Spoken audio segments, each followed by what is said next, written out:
Teresa's like, nah, yo, what is these dudes doing, yo? Because we out here, they know I'm trying to get to know her. They know she reciprocating, and we've been kissing, bro. Not just pets, nah, bro. Not kissing, pets. bro. Yo.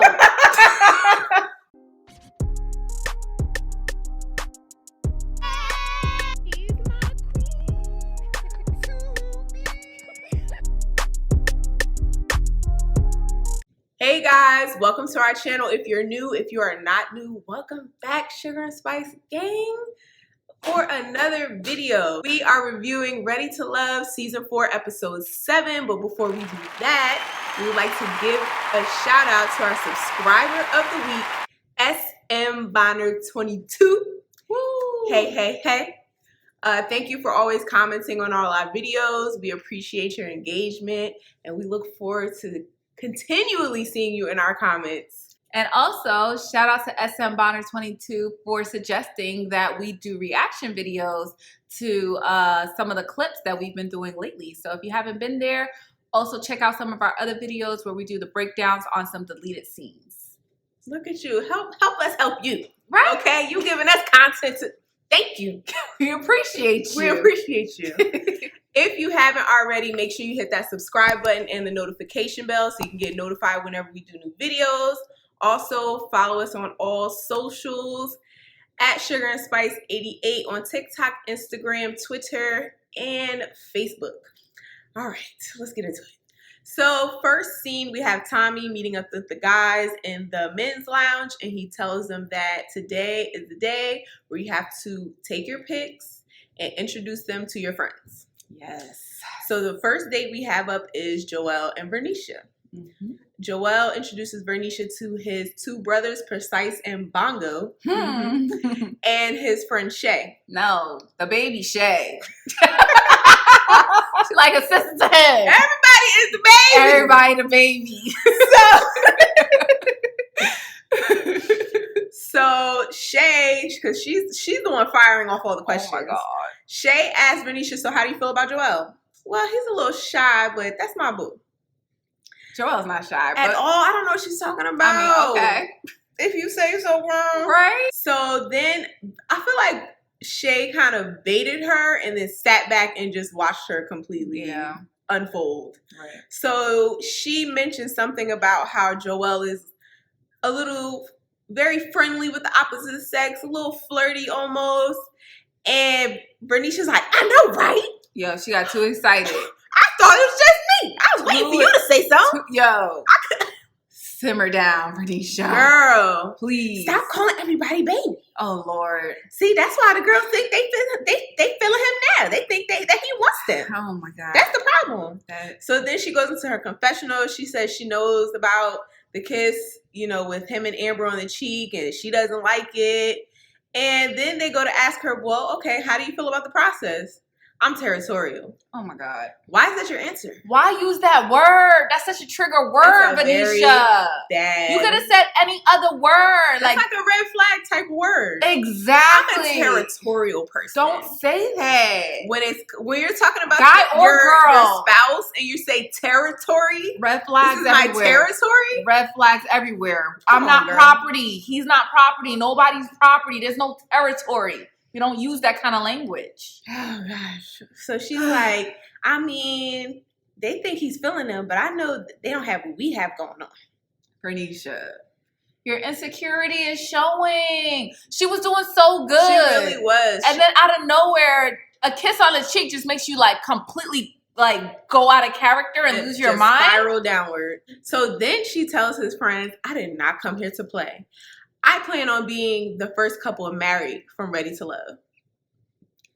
It's just very... It's the first meeting. It should be, how many kids do you have? Yeah. What do you like to do? What do you guys have in common? Oh, what part of town do you live in? Exactly. Not, I'm territorial. I'm ready to get married. Right now. And why he calling everybody baby? This whole... You can tell she was just completely clueless how it came off. Yes, because afterwards she said, oh yeah, I thought it went great. I think I left a really great impression with the girls. I mean, with the friends. And girl, she didn't. And Shay was like, she's giving me clingy.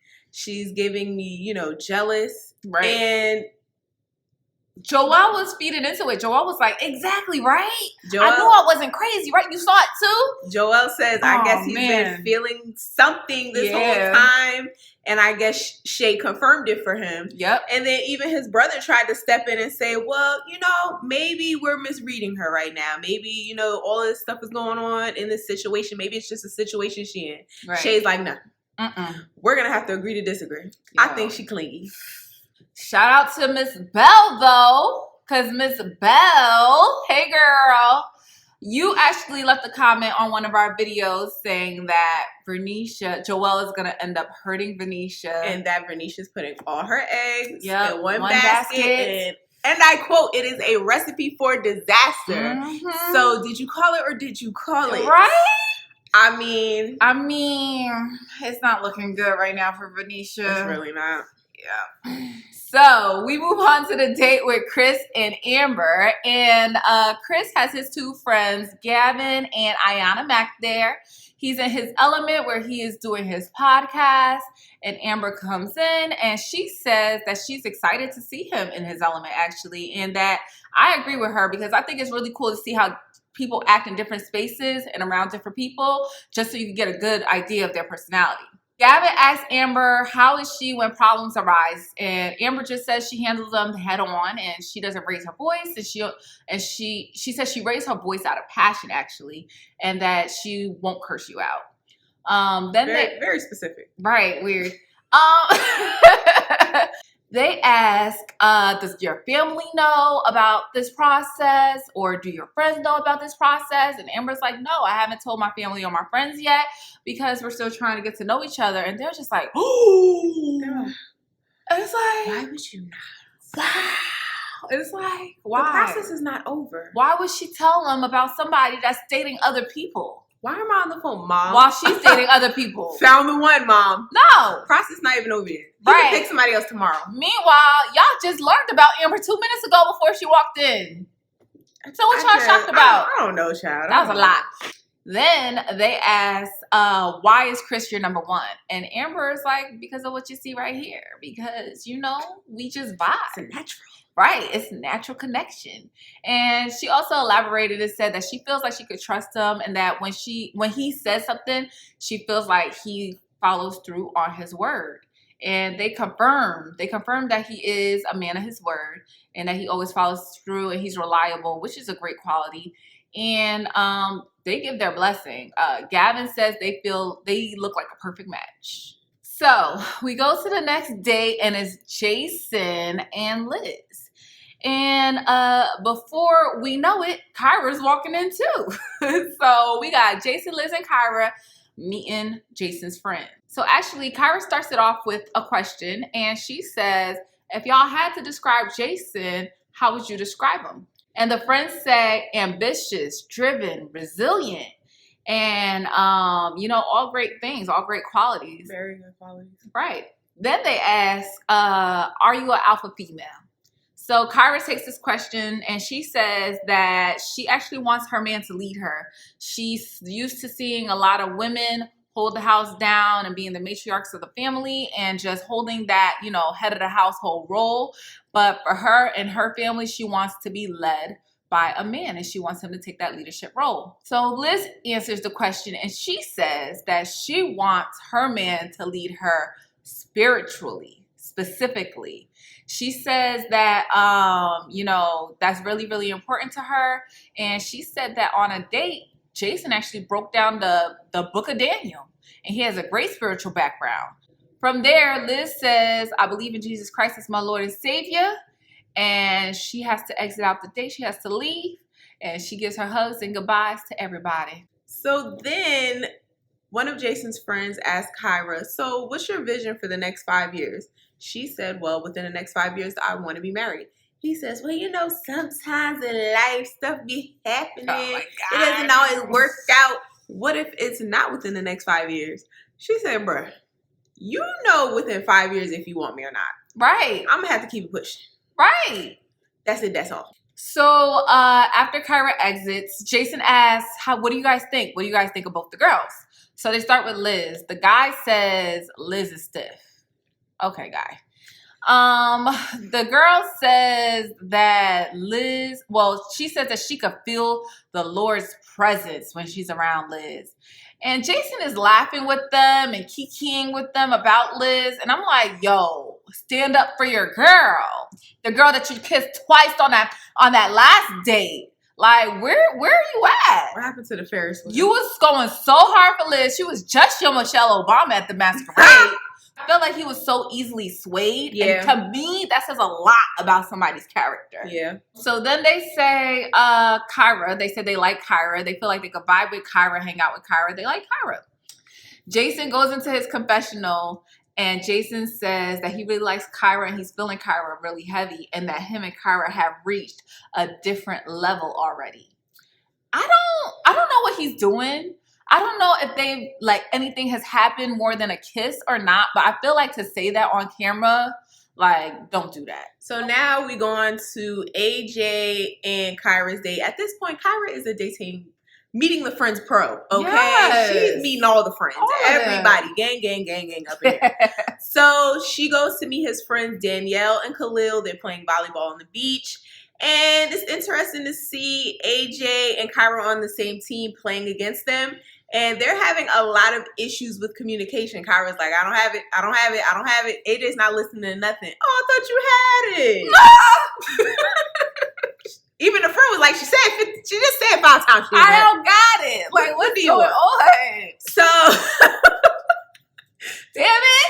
I'm competitive, so that would piss me off. I said, come on. I know you heard me. Get your head in the game. I don't like that. Yo. So then they sit down and the friends started with the line of questioning. Boom, boom, boom, boom. So Kyra said, oh, y'all want to ask some questions? We can ask some questions. I'm going to flip it on you. I got a question for you. She asked the friends, do you guys feel like AJ is really, truly ready to settle down? Now, to me, I caught the friend Danielle making a little face. She was like, his male friend Khalil says, I feel like he's ready. And then Danielle jumps in and she says, I definitely feel like now that he's got his career together, he can take on that financial load. He has stability. He can definitely do it. Mm-hmm. And I was like, okay, but what was that look? I feel like that was a weird angle. Like, yeah, he has financial stability. He has the shmoney, so now he can. But it's not even about the money. It's about is he ready? Right. Mentally. Right. Mentally, emotionally. Like, is that where he is he at that place in his life? Like, why are you talking about finances? So then, Kyra exits stage left. AJ feels like, his friend were saying a lot of good things about him.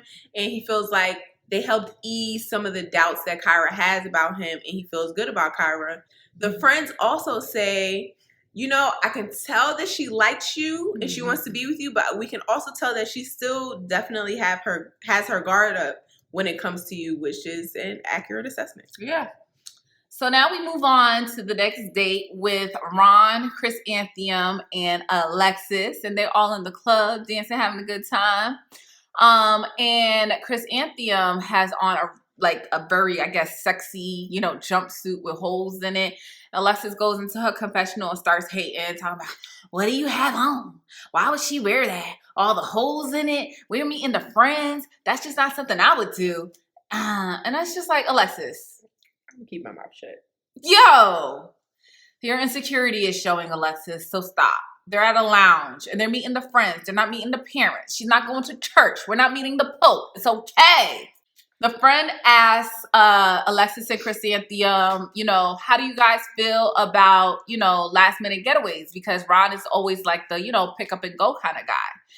And Alexis says that she's a woman of order. So she would have to plan, but even though she would have to plan, she has a great amount of people that she trusts behind her. And she has a village, so she could leave her son with people that she trusts. And then she would be able to do whatever he wants to do. And it's like, girl, so the answer is no.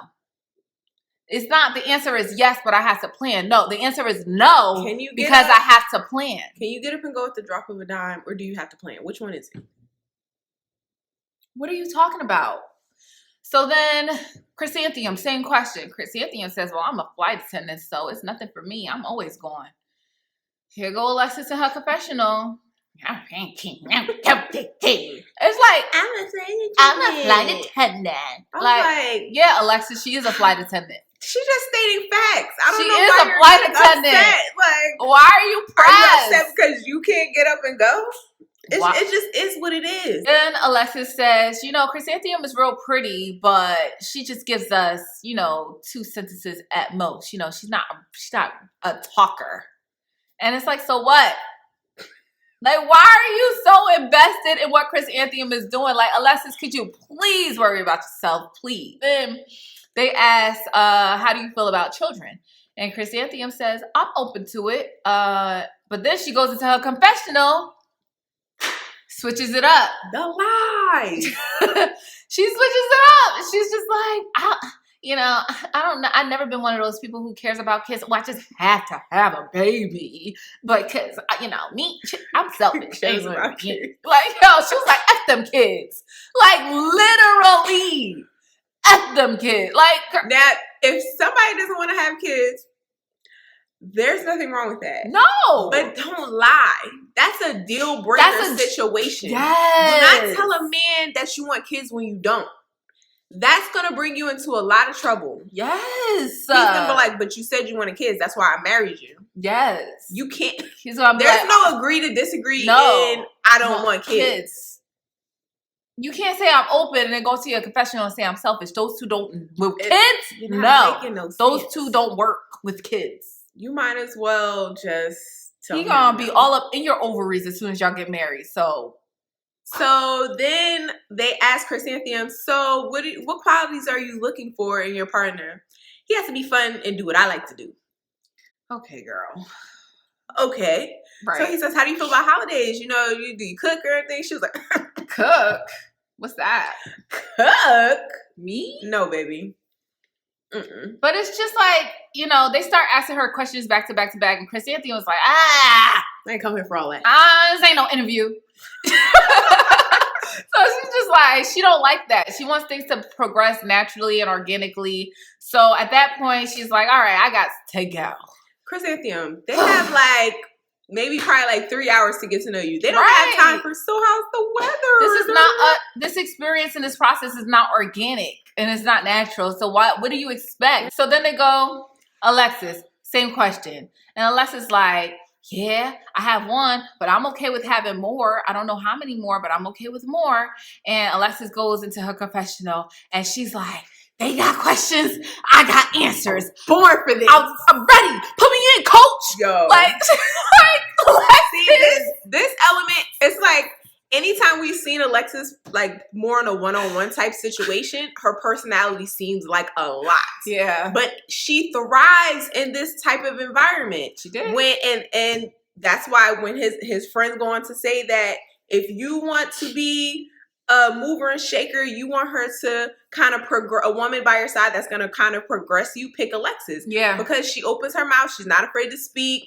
You know, she's good with people. Yeah. She can work a room. She worked the room. And you can see that in this meeting. She has all these qualities that in a one-on-one situation might seem like a lot, but when you put her in a room of people, she's going to be a star. Yeah. So she's the life of the party. Exactly. Yeah. So now we switch to David and Liz, and Liz is meeting David's friends, Brittany and Micah. So David is sitting down with his friends waiting on Liz, and he tells them like, yeah, you know, she's 40. She doesn't have any kids, but she wants kids. And then his friend Micah goes, something wrong with her? She crazy? Yo, I cannot. Which is funny because if you watched our breakdown video, go watch that. Mm-hmm. We were speaking about the pressures of in society of being an older woman or even just a woman in general and not having kids or not being married, and how society would say, oh, it must be something wrong with her.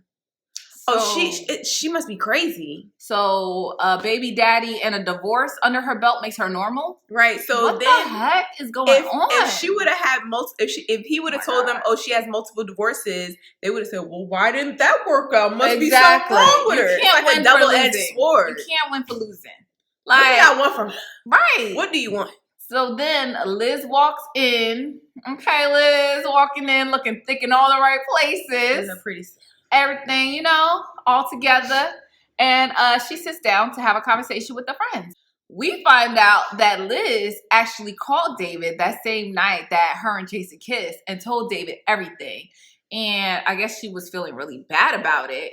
And David takes this information and he's using it now as, I guess, a reason to step back a little bit, to pull away. Because he says in his confessional that he's feeling some type of way.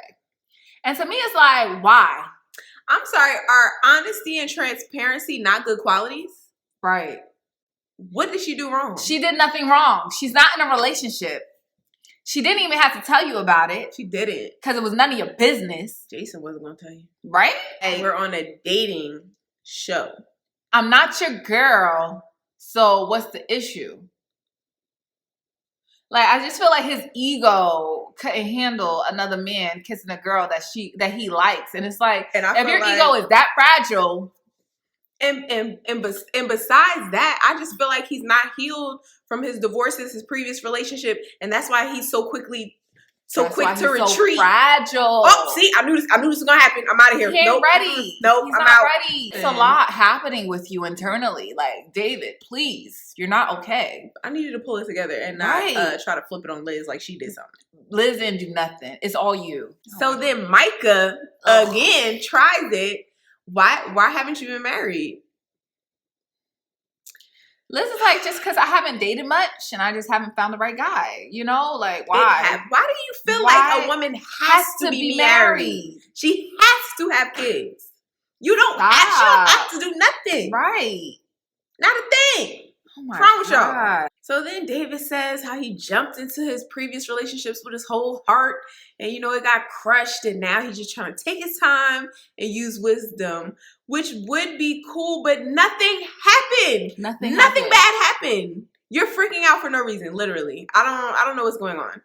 Then, see, this is where I got confused. He goes into his confessional. He says, you know, I don't really know enough about Liz. I don't know. I just don't know about Liz. And, you know, I don't want to compromise what I'm looking for in a woman. Oh, so now you're settling. Liz is far from a compromise. Don't you ever. Talking about? How dare you? So if anybody's compromising, it's Liz. You the one with how many marriages under your belt. You the one with how many kids and how many baby mamas. Don't you talk about compromising when it comes to Liz. Liz is coming in here with a clean slate. Literally. No kids, no baby daddy, no divorce. Like, she's lit. And she wants to be asked into marriage just like you. I'm not going what? Where do you think you're going? I'm sorry. Where do you think you're going to find that, David? Don't do that to Liz. Am I missing something? Oh where would the I don't know. Where would the compromise come in? I'm looking. Which part? I can't find it. Find another woman who's gonna want to wait till marriage. Find her. I don't know how you go from 100% full force. She's my number one. Yeah, she's it. Oh my gosh. Yeah, I feel so strongly about her too. You know, I don't know. I don't want to compromise. I don't want to compromise. I don't want to settle. I honestly thought their relationship was like 100% mutual. No, I really did. The audacity. I don't know what's going on. So, yeah. Get us together, David. Yes. I don't have time for this. Right. Then we move into the next date, which is our only solo date of the episode, which is Jason and Kyra. And Jason has rented out the art gallery for the night. He has rose petals. He got wine. He is going to pull out all the stops for Kyra. He talking about he going to pour her bath water. He going to rub her body. He going to massage that body. He going to lick them toes. Wait, hold on, what? He going to drink that bath water. He didn't say all that, but y'all know he was going, I feel like he was putting on heavy and hard for Kyra. So they're looking at some art. And Kyra looks at a piece of art which is very abstract and she compares it to love, you know, how it has a lot of different colors and layers and how it's like looks messy at first, but it comes together and it's a beautiful thing. And it's like, wow, like really, really creative and thought. Yeah. So then Jason picks out the painting that sticks out to him and it's just two people effing.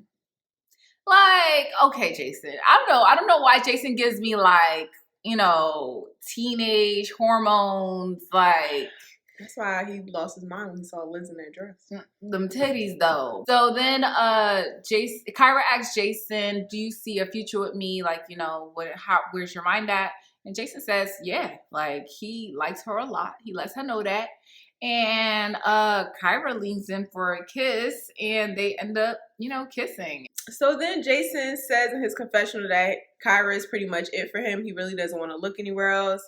And Kyra says that she is conflicted between AJ and Jason. Yeah. So then Tommy meets up with the guys in the men's lounge and he says, "All right, guys, tell me about your dates." Mm-hmm. So Joelle starts first and he says, "Yeah, so the baby met, they met Renisha." And he says that, they picked up that she might be too clingy. And he says, "I think that was it. I think that's what I kind of picked up on a little bit. I think that was bothering me." So Joelle goes in his confessional and he says that they talk outside of just the dates they have on the show and that they had a miscommunication and it led him to basically believe that she may not be it like he thought she was. Right.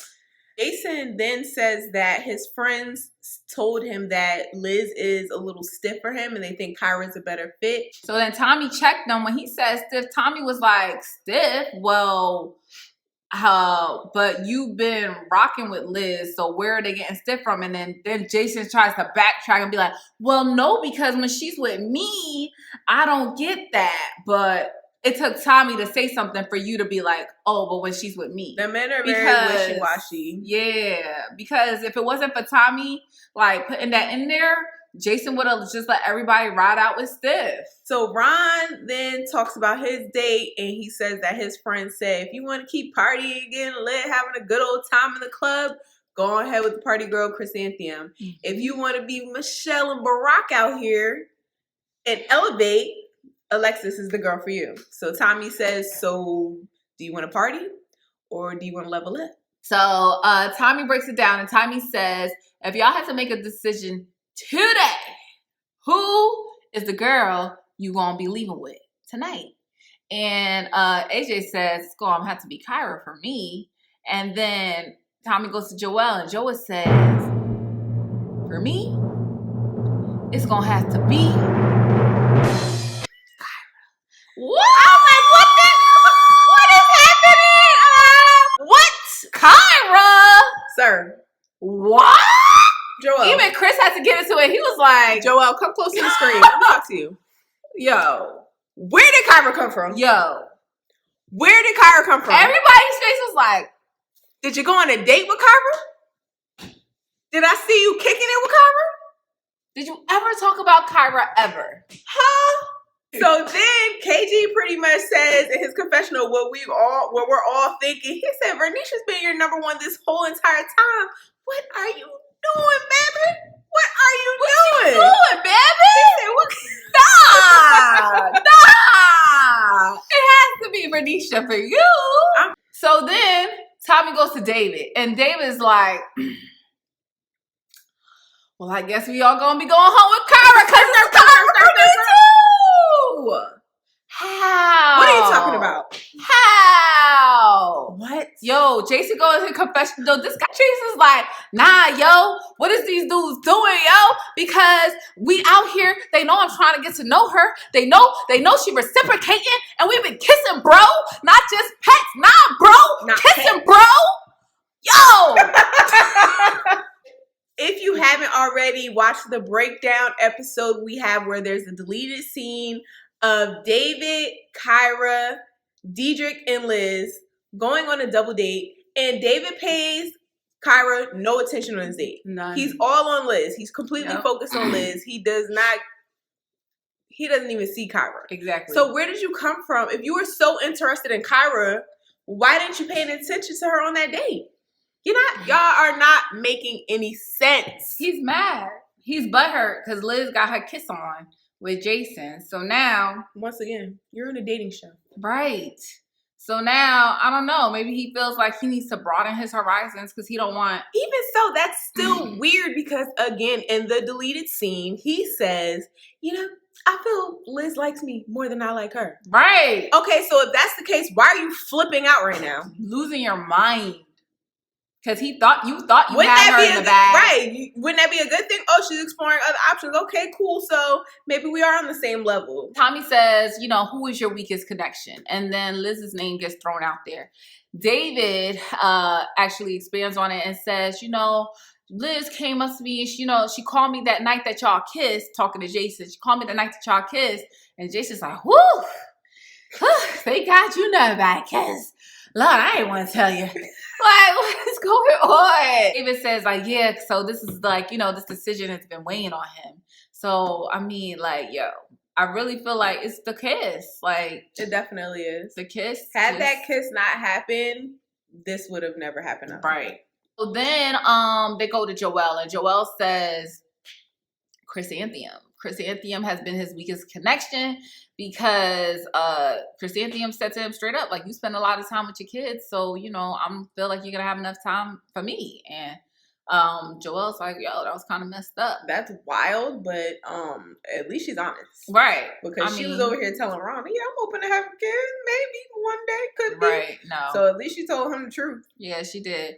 But then Chris piggybacks off of that, and he's just like, right? Because she don't got time for nobody. She don't care about nobody. She's but herself. all about herself. Like, Chris goes ham on Chrysanthemum. Chris, you are a little too amped about this for Calm me. down. Settle down, children. What is wrong with you? I don't know. It was just a lot. And then Ron's like, hold on. I actually like Chrysanthemum. She picks up my phone calls. I don't know what y'all talking about, because the other guys were saying that she don't really text back quick enough and things like that. Ron goes into his confessional, and Ron is like, Chris just seemed like he's mad because he don't get no play from Chrysanthemum. And I think that is a fact. Right. And at the end of the day, he said Chris is a niche market guy who needs a niche market girl. And I don't know if that was shade. I don't know if that was insult. I don't know what was going on there, but to me, it felt like an insult. It did give insult. It gave me the insult way he vibes. said it. It sounded like it was meant to be an insult. Right. Tommy goes around the room and he says, so guys, do you guys just feel like Chrysanthemum's not ready to be in a relationship? Chris just jumps up and said, Chrysanthemum's unavailable. Boy. Why are you so... Is everything okay? Did she do something to you? So now we go into eliminations, and they're taking the two girls who are the bottom two out to dinner. So Ron is taking Liz out on a date, and Chris is taking Chrysanthemum out on the elimination date. Definitely feel like he volunteered for that. He was like, let me do it. Ooh, pick me. Oh, somebody got a lump? I'll do it. Let me take Chrysanthemum out. Like this. He pulled a David, because y'all know David volunteers to take Stacy out. Chrysanthemum already has a vibe. As soon as she walks in, she kind of knows what's going on a little bit already. And then he's like, oh wow, you look nice. Oh yeah, you smell good. Says, oh, what perfume is that? It's a secret. She had no energy for her. She was like, look, boy. Get it in her confessional, she was like, I know why I'm here. Let's get to the point. So Chris starts off talking about something. I really like you. Chrysanthemum. You know, I really like you. No, you don't. Boy, what are you talking about? I don't. You just dogged her in the men's lounge. Now it's, you know, I really feel bad. You know, I like you. What? Over at Liz and Ron's table, Ron is telling Liz that the men brought up that she may be a little stiff. Ron can't even get the words out. Ron is like, I sweating. And then, Pete. It's like, Ron, spit it out. Like, I'm sorry, can I have some water? He can't handle the pressure.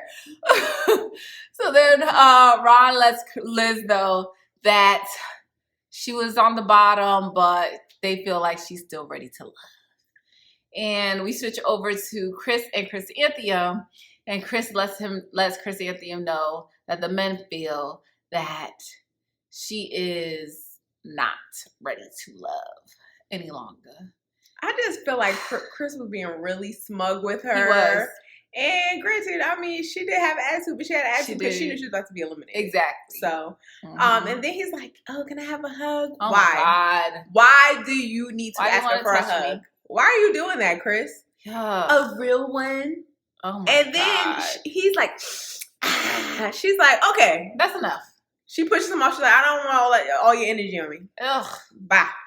Not for nothing. I don't feel like Chrysanthemum was ready to love. I feel like she doesn't want to really settle down. I don't feel like she was ready to share her time and space with anyone. Yes, person. Yes, exactly. She just wants to be living, traveling, doing what she's doing, traveling, going out, exploring, living her best life. And that's cool, but don't come on a show called Ready to Love.